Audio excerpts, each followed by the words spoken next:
Good evening. Tonight we bring you a special report on how your kids are ours now.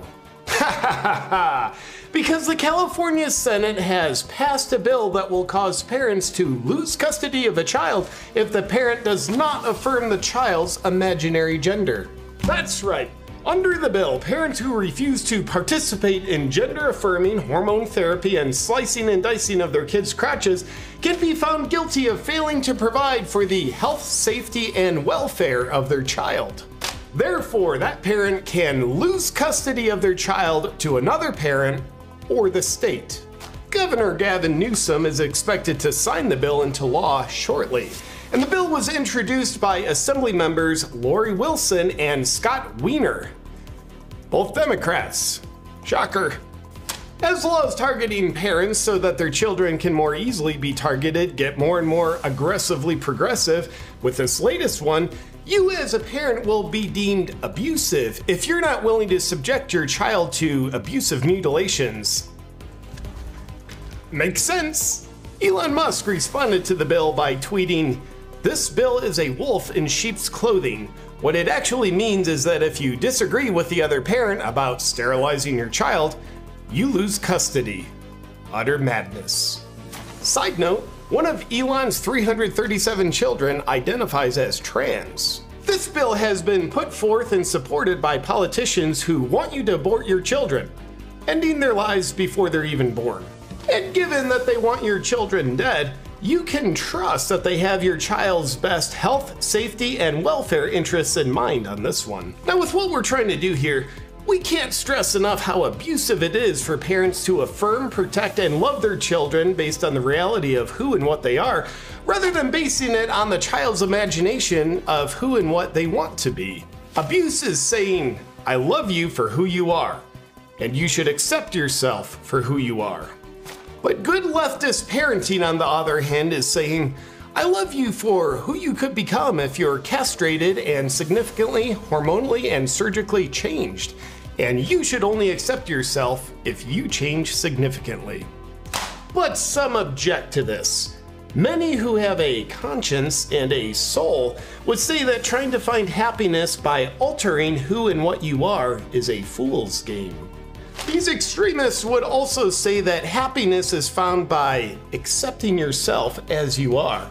And if that's hard to do, then healing the pain, trauma, and negative beliefs that you carry that cause you to be in a perpetual place of self-rejection where you're seeking to be someone different is the wise thing to do. In other words, they're saying that getting psychological help to make your disturbed psychology better will lead to more success than using physical surgery and hormonal alterations to try to make your psychological disturbances better. The wise people might also say that getting your self-identity from your gender will always disempower you, because trying to identify with your gender is identifying with something that you're not, which is always disempowering. While alternatively, identifying with who you actually are is the route of empowerment to true happiness. And who you are is a divine, miraculous being that is far greater than your gender or any other physiological aspect of your body. But to these wise people with their dangerous theories, I say this: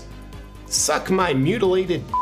The truth is that thinking that you are your gender is what makes you happy, and thinking that you're the wrong gender will make you even happier. And going through irreversible permanent surgical changes and castrations before your brain is fully formed is the best way to heal any discomfort, anxiety, depression, or unhappiness that you have. It's like if the Wi-Fi in your home isn't working, then the best way to fix it is to remodel your kitchen.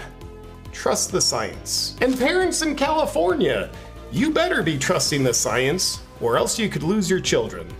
And as this recent bill requires parents who don't want to lose their children to ignore objective biological reality in favor of affirming their child's imagination, we can expect more great laws like it to follow. Like parents should be required to affirm their child's belief that a monster is in the closet. For such occasions, installing a home security system would be advisable. How about calling in the SWAT team, or potentially opening fire with a shotgun into the closet?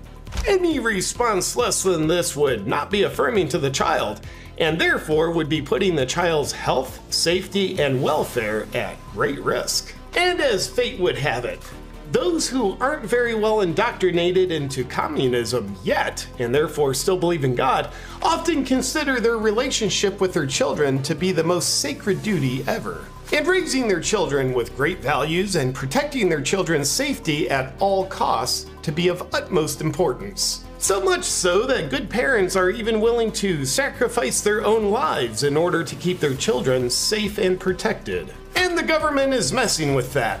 So we look forward to seeing how that works out. And as a parent, you might be saying, this new law sounds insane, but it doesn't affect me. My child's not trans. But to that we say, not yet.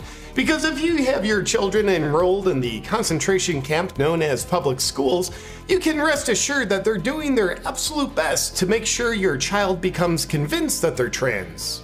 Not because there's any kind of indoctrination going on in schools, it's because the schools are just helping children find their truth. And because schools are doing so well at helping children find their truth and actual gender identity lately, since 2007 we've seen a 15,000% increase in castration, sterilization, and mutilation clinics for children. Don't go to that playground, you might hit your head. Go on over to that clinic where you'll lose your genitals. Safety. That's it for tonight's news. Put your kids in public schools, and the sooner you can get your kids on hormones, puberty blockers, and surgeries, the sooner your kid becomes a lifelong customer. All it will cost you is your little kids and a lot of money, and if you don't think that's a good idea, then we'll just take your kids away from you and do it anyway, if you let this continue. Good night!